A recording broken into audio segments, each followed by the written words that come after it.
ഞാനിന്നിവിടെ ഷെയർ ചെയ്യാൻ പോകുന്നത് എല്ലാ വീട്ടമ്മമാർക്കും തന്നെ നമ്മുടെ ഡെയിലി ലൈഫിൽ യൂസ്ഫുൾ ആവുന്ന കുറേ നല്ല ടിപ്സ് ആൻഡ് ട്രിക്സ് ഒക്കെ കളക്ട് ചെയ്തിട്ടാണ് കേട്ടോ. നമ്മൾ കുറേ സമയം നിന്ന് കഷ്ടപ്പെട്ട് ചെയ്യുന്ന ജോലികളൊക്കെ സിമ്പിളായിട്ടുള്ള ടിപ്സ് യൂസ് ചെയ്ത് കഴിഞ്ഞാൽ നമുക്കത് പെട്ടെന്ന് തീർക്കാനായിട്ട് സാധിക്കും. അതുപോലെ തന്നെ നമ്മുടെ വീട്ടിലൊക്കെ ഇതുപോലെ നമ്മുടെ പരിസരത്ത് എലിയുടെയും പെരിച്ചാഴിയുടെയും ഒക്കെ ശല്യം ഇതുപോലെ വലിയ ഹോളൊക്കെ ആക്കി വെച്ചിട്ടുണ്ടെന്നുണ്ടെങ്കിൽ അതിന് നമുക്ക് തുരത്താനുള്ള നല്ലൊരു ടിപ്പും ഞാൻ ഈ ഒരു വീഡിയോയിൽ ഉൾപ്പെടുത്തിയിട്ടുണ്ട്. അപ്പോൾ നമുക്ക് നേരെ വീഡിയോയിലോട്ട് പോവാം. അപ്പോൾ ആദ്യത്തെ ടിപ്സ് എന്താണെന്ന് വെച്ചാൽ നമ്മൾ നമ്മൾ പപ്പടമൊക്കെ പൊരിക്കുന്ന സമയത്ത് പപ്പടക്കോലില്ല എന്നുണ്ടെങ്കിൽ നമ്മൾ ഫോർക്ക് യൂസ് ചെയ്ത് കഴിഞ്ഞാൽ നമുക്ക് പപ്പടക്കോല് യൂസ് ചെയ്യുന്നതിനേക്കാളും നമുക്ക് സിമ്പിളായിട്ട് പപ്പടം പൊരിച്ചെടുക്കാനായിട്ട് സാധിക്കും. ഇതുപോലെ ഫോർക്ക് അതിൻ്റെ ഒരു ഇതിലേക്ക് ഈ പപ്പടത്തിന് ഇതുപോലെ ഒന്ന് ആക്കി കൊടുത്തിട്ട് നമ്മൾ ഇതുപോലൊന്ന് തിരിച്ചും മറിച്ചും ഇട്ട് കൊടുത്താൽ മതി കേട്ടോ. നമുക്ക് പെട്ടെന്ന് തന്നെ നമുക്ക് പപ്പടക്കോൽ ഇങ്ങനെ കുത്തി എടുക്കേണ്ട അതിൻ്റെ ഒന്നും ആവശ്യം വരില്ല. നമ്മൾ പപ്പടം ഇടുന്നതിന് സമയത്ത് തന്നെ നമ്മളിതുപോലെ ആ ഒരു ഹോളിലേക്ക് പപ്പടം ഒന്ന് ഇറക്കി വെച്ച് കൊടുത്തതിന് ശേഷം നമുക്ക് പെട്ടെന്ന് തന്നെ നമുക്ക് പപ്പടം പൊരിച്ചെടുക്കാനായിട്ട് നമുക്ക് സാധിക്കും കേട്ടോ. അപ്പോൾ നിങ്ങളിനി പപ്പടം പൊരിക്കുന്ന സമയത്തൊക്കെ വീട്ടിലൊരു ഫോർക്ക് ഉണ്ടെന്നുണ്ടെങ്കിൽ നമുക്ക് പെട്ടെന്ന് അത് പൊരിച്ചെടുക്കാനായിട്ട് സാധിക്കും. അപ്പോൾ നിങ്ങളിതുപോലൊന്ന് ട്രൈ ചെയ്ത് നോക്കുക. അത് യൂസ്ഫുള്ളായി തോന്നുകയാണെന്നുണ്ടെങ്കിൽ വീഡിയോയ്ക്ക് ലൈക്ക് ചെയ്യാനും ഷെയർ ചെയ്യാനൊന്നും മറക്കരുത് കേട്ടോ. ഇനിയിപ്പോൾ അടുത്ത ടിപ്പ് എന്താണെന്ന് വെച്ചാൽ നമ്മളിപ്പോൾ എന്തും ഇപ്പോൾ മീനാണെന്നുണ്ടെങ്കിലും അതുപോലെ ചിക്കനാണ് അല്ലെങ്കിൽ ഇപ്പോൾ ഉരുളക്കിഴങ്ങ് വഴുതിരിങ്ങ ഒക്കെ നമ്മൾ എണ്ണയിൽ ഡീപ്പ് ഫ്രൈ ചെയ്യാറുണ്ട്. നമ്മൾ ആദ്യം ഫ്രൈ ചെയ്യാനായിട്ട് ഇടുന്ന സമയത്ത് എണ്ണ നല്ല രീതിയിൽ ചൂടായതിന് ശേഷം ഇടാൻ ശ്രദ്ധിക്കുക കേട്ടോ. അതിന് ശേഷം നമ്മൾ എന്തിപ്പോൾ അത് ചിക്കനാണ് ഇട്ട് കഴിഞ്ഞ് ഉടനെ തന്നെ ഒന്ന് നമ്മൾ തിരിച്ചും മറിച്ചും ഇട്ട് കൊടുക്കുക. തിരിച്ചും മറിച്ചും ഇട്ട് കൊടുത്ത് കഴിയാതെ നമ്മൾ ഫസ്റ്റ് ഇങ്ങനെ ഇട്ടിട്ട് കുറേ കഴിഞ്ഞിട്ട് നമ്മൾ തിരിച്ചിടുകയാണെന്നുണ്ടെങ്കിൽ നല്ല പോലെ തന്നെ അടി കരിയാനൊക്കെ സാധ്യതയുണ്ട്. അപ്പോൾ നമ്മൾ ആദ്യം തന്നെ ഫുള്ളായിട്ട് എണ്ണയിലൊന്നും ഇങ്ങനെ ഇതുപോലെ ഒന്ന് നന്നായി ഒന്ന് ആക്കിയതിന് ശേഷം നമ്മൾ ഫ്രൈ ചെയ്തെടുക്കുകയാണെങ്കിൽ നമുക്ക് പെട്ടെന്ന് ഫ്രൈ ചെയ്തെടുക്കാനും സാധിക്കും. അതുപോലെ അടിയിൽ പിടിക്കുന്ന ഒരു പ്രശ്നവും നമുക്ക് വരില്ല. അപ്പോൾ ഇട്ടതും ഇതുപോലെ തിരിച്ചിട്ട് കഴിഞ്ഞാൽ അടിയിൽ പിടിക്കില്ല. അപ്പോൾ അതുപോലെ ഒന്ന് ട്രൈ ചെയ്ത് നോക്കുക. ഇനിയിപ്പോൾ അടുത്ത ടിപ്പ് എന്താണെന്ന് വെച്ചാൽ ഇപ്പോൾ നമ്മളിതുപോലെ ഡീപ്പ് ഫ്രൈ ചെയ്യുന്ന സമയത്ത് നമ്മൾ ഇതുപോലൊരു കോട്ടൺ തുണി നനച്ചിട്ട് നമ്മുടെ ഈ ഒരു ഗ്യാസ് അടുപ്പിൻ്റെ ചുറ്റും നമ്മളിതുപോലെ ഇട്ട് കൊടുക്കുകയാണെന്നുണ്ടെങ്കിൽ ഇതുപോലെ എണ്ണയിൽ എന്ത് ഫ്രൈ ചെയ്യുമ്പോൾ നമ്മൾ മൂടി വെച്ച് ഫ്രൈ ചെയ്യുകയാണെന്നുണ്ടെങ്കിൽ ഒന്നും അകത്ത് എണ്ണയൊന്നും തെറിക്കില്ല. എങ്കിലും നമ്മൾ അതിലേക്ക് ചിക്കൻ ചൂടായിരിക്കുന്ന എണ്ണയിൽ ചിക്കൻ ഇടുമ്പോഴും മൊത്തം പുറത്തേക്കൊക്കെ തെറിക്കാറുണ്ട്. പിന്നെ നമ്മളത് എണ്ണയിൽ നിന്ന് കോരിയെടുക്കുന്ന സമയത്തും ഒക്കെ ചുറ്റും തെറിക്കും. ഇപ്പോൾ നമ്മൾ വീട്ടിലെ എല്ലാ പണികളും കഴിഞ്ഞ് നമ്മൾ ഫുഡ് കഴിക്കാൻ നേരത്തായിരിക്കും ഇപ്പോൾ മീനാണെങ്കിലും ഇറച്ചിയാണെങ്കിലും എന്തെങ്കിലും ഫ്രൈ ചെയ്യുന്നത്. അറ്റ്ലീസ്റ്റ് പപ്പടം പൊരിക്കുന്നത് വരെ നമ്മൾ ആ ഒരു ടൈമിലായിരിക്കും ചൂടോടുകൂടി കഴിക്കാനായിട്ട്. അപ്പോൾ നമ്മൾ കൗണ്ടർ ടോപ്പ് എല്ലാം തന്നെ നല്ലപോലെ വൃത്തിയാക്കിയതിന് ശേഷമായിരിക്കും നമ്മൾ ഉച്ചയ്ക്ക് ലഞ്ച് കഴിക്കാൻ പോകുന്ന സമയത്ത് നമ്മൾ ഈ പിന്നെയും ഇതൊക്കെ ഫ്രൈ ചെയ്ത് കഴിയുമ്പോൾ പിന്നെയും നമ്മുടെ ആ ഒരു ഗ്യാസ് അടുപ്പ് മൊത്തം വൃത്തികേടാവും. അപ്പോൾ അങ്ങനെ ആവാതിരിക്കാനായിട്ട് ഇതുപോലൊരു കോട്ടൺ തുണി നനച്ച് കൊടുത്തു കഴിഞ്ഞാൽ അത് കറക്റ്റായി അവിടെ നിന്നോളൂ കേട്ടോ. അപ്പോൾ ഈ ഒരു രീതിയിൽ നിങ്ങളൊന്ന് ട്രൈ ചെയ്ത് നോക്കുക. വളരെ യൂസ്ഫുള്ളാണ്. അപ്പോൾ ഇത് കഴിഞ്ഞതിന് ശേഷം നമ്മൾ ആ ഒരു തുണി ഒന്ന് ജസ്റ്റ് എടുത്താൽ മാത്രം മതി കേട്ടോ. എന്നാൽ തെറിച്ചിരിക്കുന്നത് എല്ലാം നമുക്ക് ഈ ഒരു തുണിയിലായിരിക്കും തെറിച്ചുണ്ടാകുക കേട്ടോ. അപ്പോൾ ഇത് നല്ലൊരു ടിപ്പാണ്. അപ്പോൾ നിങ്ങൾ ഇതുപോലൊന്ന് ട്രൈ ചെയ്ത് നോക്കുക. ഇപ്പോൾ കണ്ടില്ല, ഇപ്പോൾ നമ്മൾ ആദ്യം ഫസ്റ്റത്തെ ഒരു സ്റ്റെപ്പ് നമ്മൾ എടുത്തു. അടുത്ത സ്റ്റെപ്പ് നമ്മൾ ഇതുപോലെ ഇടുന്ന സമയത്ത് അതിൽ നിന്ന് എണ്ണയൊക്കെ ഇങ്ങനെ തെറിച്ച് വരാറുണ്ട്. അപ്പോൾ മാക്സിമം നമ്മൾ എന്ത് ഫ്രൈ ചെയ്യുന്ന സമയത്തും നമ്മൾ മൂടി വെച്ചിട്ട് അടപ്പ് കൊണ്ട് മൂടിയിട്ട് നമ്മൾ ഫ്രൈ ചെയ്യാനായിട്ട് ശ്രദ്ധിക്കുക. അപ്പോൾ എന്താ പറയുക, അങ്ങനെ മൂടി വയ്ക്കുന്ന സമയത്ത് പെട്ടെന്ന് അത് ഫ്രൈ ചെയ്ത് കിട്ടാനും നല്ല പോലെ ക്രിസ്പിയായി കിട്ടാനും ഒക്കെ ഹെൽപ്പാക്കും കേട്ടോ. അപ്പോൾ ഈ ഒരു രീതിയിൽ നിങ്ങളൊന്ന് ട്രൈ ചെയ്ത് നോക്കുക. ഇനിയിപ്പോൾ അതേപോലെ തന്നെ അടുത്ത ടിപ്പ്, ഇപ്പോൾ നമ്മൾ ഈ ചിക്കൻ എല്ലാം തന്നെ ഫ്രൈ ചെയ്തെടുത്തു. അപ്പോൾ നമ്മൾ നല്ല പോലെ തന്നെ ക്രിസ്പി ആയിട്ട് ഫ്രൈ ചെയ്തെടുത്തിട്ടില്ല കേട്ടോ. ഒന്ന് ജസ്റ്റ് ഒന്ന് ഈ ഒരു രീതിയിലൊന്ന് ഫ്രൈ ചെയ്തെടുത്തിട്ടേ ഉള്ളൂ. അപ്പോൾ നമ്മൾ അതിനൊന്ന് മാറ്റി വെക്കുന്നുണ്ട്.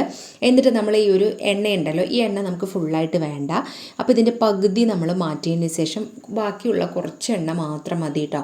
എന്നിട്ട് നമ്മളത് ആ ഒരു എണ്ണയിൽ തന്നെ നമ്മൾ ഒരു സവോള, ഇതൊരു വലിയൊരു സവോളയാണ് കേട്ടോ, നല്ലപോലെ ഒന്ന് കൊത്തി അരിഞ്ഞത്, ഇത് ചെറിയ ഇതായിട്ട് കൊത്തി അരിഞ്ഞതിന് നമ്മളിതിലേക്ക് ഇട്ട് കൊടുക്കുന്നുണ്ട്.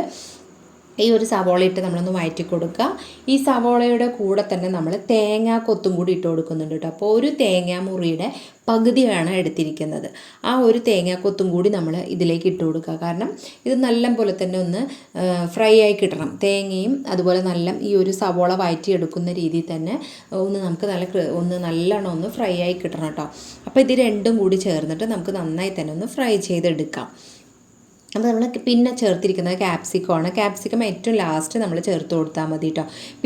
പിന്നെ ഇതിലേക്ക് ചേർത്ത് കൊടുക്കുന്നത് ചില്ലി ഫ്ലെക്സ് ഉണ്ടല്ലോ, ചില്ലി ഫ്ലെക്സ് കുറച്ച് ഇട്ട് കൊടുക്കുക. പിന്നെ നമ്മൾ ഒരു 1/4 ടീസ്പൂണോളം പെരിഞ്ജീരകപ്പൊടിയും അതുപോലെ 1/4 ടീസ്പൂൺ എല്ലാം വളരെ കുറച്ച് ക്വാണ്ടിറ്റിയിൽ മഞ്ഞൾപ്പൊടി, ഗരം മസാല പൊടി, പിന്നെ മല്ലിപ്പൊടി, പിന്നെ നമ്മൾ കാശ്മീരി ചില്ലി പൗഡറാണ് ചേർത്ത് കൊടുക്കുന്നത് കേട്ടോ. പിന്നെ കുറച്ച് കുരുമുളക് പൊടി, ഇതൊക്കെ നമ്മളിതിലേക്ക് ഇട്ട് കൊടുക്കുക. ഒരുപാട് ഇടണ്ട, ജസ്റ്റ് ഒരു ഫ്ലേവറിന് വേണ്ടി മാത്രം വളരെ കുറച്ച് ക്വാണ്ടിറ്റിയിൽ ഇതെല്ലാം ഇട്ട് കൊടുക്കുക. ഇട്ട് കൊടുത്തിട്ട് ഇത് നന്നായി തന്നെ ഒന്ന് വഴറ്റിയെടുക്കുക കേട്ടോ. അപ്പോൾ നമ്മൾ ഈ സവോളയൊക്കെ നന്നായി ഒന്ന് വഴന്ന് വന്നതിന് ശേഷമാണ് നമ്മൾ ഈ പൊടികളൊക്കെ ചേർക്കുന്നത്. നമ്മൾ സാധാരണ ചിക്കൻ കറി വെക്കുമ്പോൾ ചേർക്കുന്ന പൊടികളെല്ലാം ചേർക്കുന്നുണ്ട്.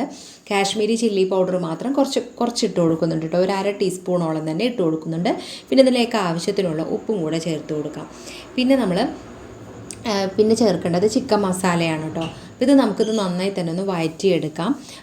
ഇത് നമ്മൾ ചെയ്യുന്ന സമയത്ത് നമ്മുടെ ലോ ഫ്ലെയിമിൽ ഇട്ട് വെക്കാനായിട്ട് ശ്രദ്ധിക്കുക. അല്ല എന്നുണ്ടെങ്കിൽ ഈ പൊടികളെല്ലാം തന്നെ കരിഞ്ഞു പോകാൻ സാധ്യതയുണ്ട്. എന്നിട്ട് പിന്നെ നമ്മളിതിലേക്ക് ചിക്കൻ മസാലയും കൂടെ കുറച്ച് ഇട്ട് കൊടുക്കാം. പിന്നെ ചില്ലി ഫ്ലെക്സും ഇട്ട് കൊടുക്കുന്നുണ്ട് കേട്ടോ. അപ്പോൾ നേരത്തെ ഇട്ട് കൊടുത്തിട്ടുണ്ടായിരുന്നില്ല. ഇപ്പോൾ ഞാൻ ചില്ലി ഫ്ലെക്സ് ശരിക്കും ഒരു 1/2 ടീസ്പൂണോളം ചില്ലി ഫ്ലെക്സും ചിക്കൻ മസാലയും കൂടി ചേർത്ത് കൊടുത്തിട്ട് നമ്മൾ പിന്നെ ഇതിനെ നന്നായി ഒന്ന് വഴറ്റിയെടുക്കാം കേട്ടോ. ഇങ്ങനെ നമ്മൾ സാധാരണ ചിക്കൻ ഫ്രൈ ചെയ്ത് കഴിക്കുന്നതിനേക്കാളും ഈ ഒരു രീതിയിൽ നമ്മൾ കഴിക്കുകയാണെന്നുണ്ടെങ്കിൽ നമുക്ക് ചപ്പാത്തിയുടെ കൂടെ ആണെങ്കിലും ചോറിൻ്റെ കൂടെ ആണെങ്കിലും ഒക്കെ കഴിക്കാൻ പറ്റും. ഇപ്പോൾ ഞാൻ ഇവിടെ തയ്യാറാക്കുന്നത് ചിക്കൻ കൊണ്ടാട്ടമാണ് കേട്ടോ. പിന്നെ നമ്മളിതുപോലെ ഒരു ക്യാപ്സിക്കം ഫുള്ളായി തന്നെ എടുത്തിട്ടുണ്ട്. അതിൻ്റെ ഉള്ളിലുള്ള സീഡെല്ലാം തന്നെ മാറ്റിയതിന് ശേഷം ഇതുപോലെ ചെറിയ പീസായിട്ട് കൊത്തി അരിഞ്ഞതും കൂടെ നമ്മൾ പിന്നെ ഇതിലേക്ക് ചേർത്ത് കൊടുക്കുന്നുണ്ട്. പിന്നെ നമ്മൾ ഒരു ടേബിൾ സ്പൂണോളം ഡാർക്ക് സോസ്, അതായത് സോയാ സോസ് ചേർത്ത് കൊടുക്കുന്നുണ്ട്. പിന്നെ നമ്മൾ ടൊമാറ്റോ കെച്ചപ്പ് ഒരു 3 ടേബിൾ സ്പൂണോളം തന്നെ ചേർത്ത് കൊടുക്കുന്നുണ്ട് കേട്ടോ. നമ്മൾ പിന്നെ ഇതിലേക്ക് തക്കാളി ഒന്നും തന്നെ ചേർത്ത് കൊടുക്കുന്നില്ല.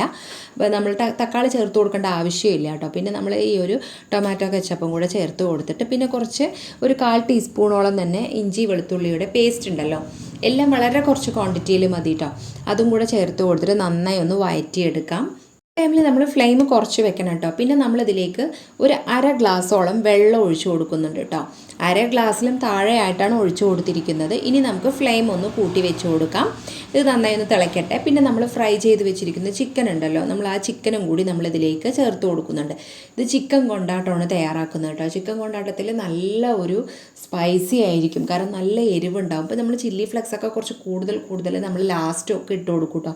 ഇപ്പം ഞാനിതിൽ കൂടുതലായിട്ട് ഇട്ട് കൊടുക്കുന്നില്ല കേട്ടോ. അപ്പോൾ ഈ ഒരു രീതിയിൽ നമ്മളിതിനെ കുറച്ച് സമയം ഇതിനകത്തിട്ട് നന്നായി ഒന്ന് വഴറ്റിയെടുക്കുക. അപ്പോൾ ഈ ഒരു വെള്ളം കുറച്ചൊന്ന് കുറുകി വരും കേട്ടോ. അപ്പോൾ നമ്മൾ ഇങ്ങനെ ചെയ്യുന്ന സമയത്ത് നമുക്ക് ചപ്പാത്തിൻ്റെ കൂടെ കഴിക്കാം, അതുപോലെ ഫ്രൈഡ് റൈസിൻ്റെ കൂടെ, നെയ്ച്ചോറിൻ്റെ കൂടെ ഒക്കെ നമുക്ക് കഴിക്കാം കേട്ടോ. ഇത് നല്ല അടിപൊളി ടേസ്റ്റ് ആയിട്ടുള്ള ചിക്കൻ കൊണ്ടാട്ടമാണ്. അപ്പോൾ നമ്മൾ റെസ്റ്റോറൻറ്റിലൊക്കെ പോയി കഴിഞ്ഞാൽ നമുക്ക് കിട്ടുന്നത് നമുക്ക് വീട്ടിൽ തന്നെ സിമ്പിളായിട്ട് തയ്യാറാക്കാനായിട്ട് സാധിക്കും. നമുക്ക് ചിക്കൻ വറുക്കേണ്ട ആ ഒരു ടൈം മാത്രമേ വരുന്നുള്ളൂ കേട്ടോ. അപ്പോൾ നമ്മൾ ചിക്കൻ വറുക്കുമ്പോൾ സാധാരണ എന്തൊക്കെയാണ് നമ്മൾ ചിക്കനിൽ ചേർക്കുന്നത്, നമ്മൾ ഫ്രൈ ചെയ്യുമ്പോൾ ചേർക്കുന്നത് ആ ഒരു സ്പൈസസ് മാത്രം നമ്മളതിൽ ചേർത്താൽ മതിയാവും കേട്ടോ. അപ്പോൾ നല്ലൊരു അടിപൊളി ടേസ്റ്റാണ്. അപ്പോൾ നിങ്ങൾ ഇതുപോലെ ഒന്ന് ട്രൈ ചെയ്ത് നോക്കുക. ഇനിയിപ്പോൾ അതേപോലെ അടുത്തൊരു ടിപ്പ്, ഞാനിതുപോലെ ഒരു പീസ് ഇഞ്ചി എടുത്തിട്ടുണ്ട് കേട്ടോ. ഈ എടുത്തിരിക്കുന്ന ഇഞ്ചിൻ്റെയും ഫുള്ളായിട്ട് വേണ്ട, ഇതിൻ്റെ പകുതി ഭാഗം മാത്രമേ ഞാനിതിലേക്ക് എടുക്കുന്നുള്ളൂ കേട്ടോ. അപ്പോൾ ഇതിൻ്റെ ഒരു പകുതി ഭാഗം നമ്മൾ ഇതുപോലെ ഒരു ഇടികല്ലിൽ ഇട്ട് കൊടുത്തിട്ട് നമ്മൾ നന്നായി ഒന്ന് ചതച്ചെടുക്കാം കേട്ടോ. അപ്പോൾ നിങ്ങൾ എൻ്റെ ചാനൽ ആദ്യമായി കാണുന്ന കൂട്ടുകാരാണെങ്കിൽ, സബ്സ്ക്രൈബ് ചെയ്യാതെ കാണുന്ന കൂട്ടുകാരുണ്ടെങ്കിൽ ഒന്ന് സബ്സ്ക്രൈബ് ചെയ്ത് സപ്പോർട്ട് ചെയ്യണേ. അതേപോലെ തന്നെ എൻ്റെ തൊട്ടടുത്ത് കാണുന്ന ബെല്ലൈക്കണിൽ ഓൾ എന്ന ബട്ടൺ കൂടി എനേബിൾ ചെയ്താൽ മാത്രമേ ഞാനിടുന്ന വീഡിയോസിൻ്റെ നോട്ടിഫിക്കേഷനൊക്കെ നിങ്ങൾക്ക് കൃത്യമായിട്ട് കിട്ടുകയുള്ളൂ കേട്ടോ. അതുപോലെ എൻ്റെ ചാനലിൽ കുറേ നല്ല റെസിപ്പീസും കേക്ക് റെസിപ്പീസും പിന്നെ വീട്ടമ്മമാർക്കൊക്കെ യൂസ്ഫുൾ ആവുന്ന ടിപ്സ് ആൻഡ് ട്രിക്സും ഒക്കെ അപ്ലോഡ് ചെയ്തിട്ടുണ്ട്. കാണാത്തവരാണെങ്കിൽ ഒന്ന് ചെന്ന് കണ്ടു നോക്കുക. യൂസ്ഫുൾ ആകുകയാണെങ്കിൽ വീഡിയോയ്ക്ക് ലൈക്ക് ചെയ്യാനും ഷെയർ ചെയ്യാനൊന്നും മറക്കരുത് കേട്ടോ. അപ്പോൾ നമ്മളിത് ഇവിടെ നന്നായി തന്നെ ഒന്ന് ചതച്ചെടുക്കുന്നുണ്ട്. ഒന്ന് ജസ്റ്റ് ചതച്ചെടുത്താൽ പോരാ, നമ്മൾ മിക്സിയിലിട്ട് ഒന്ന് ക്രഷ് ചെയ്തെടുക്കണമെങ്കിൽ അങ്ങനെ ചെയ്യുകയാണെങ്കിലും ചെയ്യാം കേട്ടോ. ഞാനിപ്പോൾ ഇത് ഇടികല്ലിൽ തന്നെ ഇട്ടിട്ട് നന്നായി തന്നെ ഒന്ന് കുത്തിയെടുക്കുന്നുണ്ട്.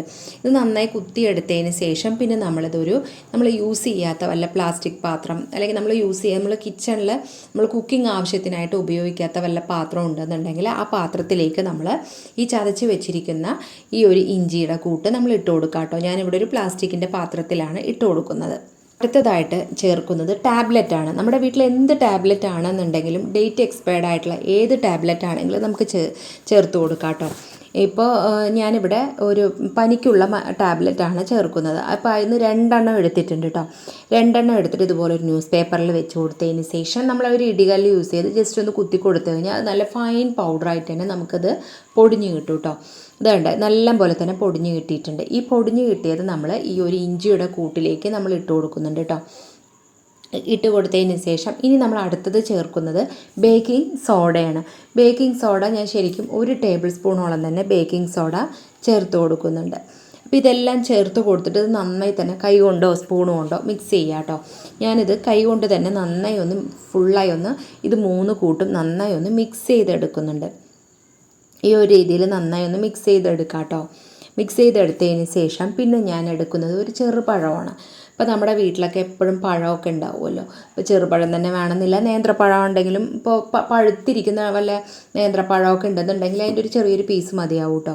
എന്നിട്ട് അതിൻ്റെ ഒരു പോർഷൻ ഇതുപോലെ ഒന്ന് ഓപ്പൺ ആക്കി കൊടുത്തതിന് ശേഷം പിന്നെ ഒരു കത്തി യൂസ് ചെയ്തിട്ട് ഇതുപോലൊന്ന് കട്ട് ചെയ്തെടുക്കുന്നുണ്ട് കേട്ടോ. ഈ ഒരു രീതിയിൽ ഇങ്ങനെ ആക്കിയിട്ട് നമ്മൾ കട്ട് ചെയ്ത് ഒന്നിങ്ങനെ എടുത്തതിന് ശേഷം നമ്മൾ ഈ ഒരു കൂട്ടുണ്ട് അതിൻ്റെ ഉള്ളിൽ ചെറിയൊരു ഹോള് പോലെ നന്നായി ഒന്ന് ആക്കി കൊടുക്കുക. എന്നിട്ട് നമ്മൾ ഈ ഒരു ഇഞ്ചിയുടെ കൂട്ടുണ്ടല്ലോ, ഇഞ്ചിയുടെ കൂട്ട് നമ്മൾ ഇതിനകത്തേക്ക് ഇതുപോലെ ഒന്ന് വെച്ച് കൊടുക്കുക കേട്ടോ.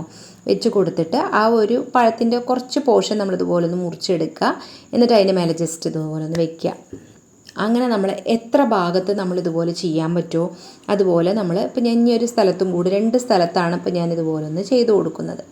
കണ്ടില്ലേ, ഈ ഒരു രീതിയിൽ നമ്മൾ കട്ട് ചെയ്തിട്ട് അതിൻ്റെ ഉള്ളിലത്തെ പോർഷൻ നമ്മൾ ഒന്നിങ്ങനെ എടുത്തതിന് ശേഷം നമ്മൾ ഈ ഒരു ഇഞ്ചിയുടെ കൂട്ട് അതിലേക്ക് വെച്ച് കൊടുക്കുന്നുണ്ട്. ഈ പഴമൊക്കെ ആയതുകൊണ്ട് നമ്മൾ ഇത് എവിടെ വെച്ചാലും നമ്മുടെ വീട്ടിൽ എലിയോ പെരിച്ചാഴിയോ ഒക്കെ വരുന്നുണ്ടെന്നുണ്ടെങ്കിൽ തീർച്ചയായിട്ടും അത് കഴിച്ചിരിക്കും കേട്ടോ. അപ്പോൾ ഇത് കഴിക്കുകയാണെന്നുണ്ടെങ്കിൽ പിന്നെ ജന്മത്ത് നമ്മുടെ വീട്ടിൽ എലിയും പെരിച്ചാഴിയും ഒന്നും വരില്ല. ഇപ്പോൾ നമ്മുടെ ചില വീടുകളിൽ അകത്താണെങ്കിലും എലിയുടെ ശല്യം ഉണ്ടാവും. വന്നിട്ട് ഇപ്പോൾ മിക്സിയുടെ വയറ്, അതുപോലെ ഫ്രിഡ്ജിൻ്റെ വയറ്, ടിവിൻ്റെ വയറൊക്കെ ചില വീടുകളിലൊക്കെ വീട്ടിനകത്ത് വന്നിട്ട് എലിയുടെ ശല്യം ഉണ്ടാവും. വീട്ടിനകത്ത് പോരാണ്ട് ഇതുപോലെ പുറത്ത്, ഇപ്പോൾ കണ്ടില്ലേ ഞങ്ങളുടെ വീട്ടിൽ ഇതുപോലെ പുറത്ത് ഇതുപോലെ പെരിച്ചാഴി വന്ന് വലിയ വലിയ വലിയ ഹോളാക്കി വെച്ചിരിക്കുകയാണ്. അപ്പം ഞാൻ ഈ ഒരു പഴത്തിൻ്റെ കൂട്ട് 2 പീസായി കട്ട് ചെയ്തതിന് ശേഷം ഏതൊക്കെ ഭാഗത്താണോ എലിയും പെരിച്ചാഴിയും വരുന്നത് അവിടെ നമുക്ക് വെച്ച് കൊടുക്കാം. അപ്പം ഞങ്ങളുടെ വീട്ടിൽ ഇപ്പം ഇത് കണ്ടില്ലേ, വീട്ടിൻ്റെ പരിസരത്തൊക്കെ ഇതുപോലെ വലിയ വലിയ ഹോളാക്കി വെച്ചിരിക്കുകയാണ് കേട്ടോ. അപ്പോൾ നമ്മൾ ഈ ഹോളിനകത്ത് നമുക്ക് വേറെയും ചെയ്ത് സ്ക്രബ്ബർ ഇട്ട് കൊടുക്കുക. പിന്നെ മുടിയൊക്കെ ചീകിയതിന് ശേഷം നമ്മുടെ കൊഴിഞ്ഞു പോകുന്ന മുടിയൊക്കെ നമുക്ക് അതിനകത്തേക്ക് ഇട്ട് കൊടുക്കാം കേട്ടോ. അപ്പോഴും അതിന് വരാനൊക്കെ ചെറിയ ബുദ്ധിമുട്ടായിരിക്കും. അപ്പോൾ ഞാൻ ഈ ഒരു പഴത്തിൻ്റെ പീസ് 2 പീസായിട്ട് ഈ 2 ഹോളിലും ഞാൻ ഇട്ട് കൊടുക്കുന്നുണ്ട്. ഇതുപോലെ 2-3 ദിവസം തുടർച്ചയായിട്ട് നമ്മൾ ചെയ്ത് കഴിഞ്ഞാൽ പിന്നെ നമ്മുടെ വീട്ടിൽ എലിയുടെയും പെരിച്ചാഴിയുടെയും ഒന്നും ശല്യം ഉണ്ടാവില്ല കേട്ടോ. അപ്പോൾ നിങ്ങൾ ഇതുപോലെ ഒന്ന് ട്രൈ ചെയ്ത് നോക്കുക. യൂസ്ഫുൾ ആണെങ്കിൽ വീഡിയോയിലൊക്കെ ലൈക്ക് ചെയ്യാനും ഷെയർ ചെയ്യാനും നിങ്ങളുടെ ഫ്രണ്ട്സ് ആൻഡ് റിലേറ്റീവ്സിനൊക്കെ ഒന്ന് ഷെയർ ചെയ്യാനൊന്നും മറക്കരുത് കേട്ടോ. പിന്നെ ഇതേപോലെ നല്ലൊരു വീഡിയോയിൽ കാണുന്നത് വരേക്കും ബൈ.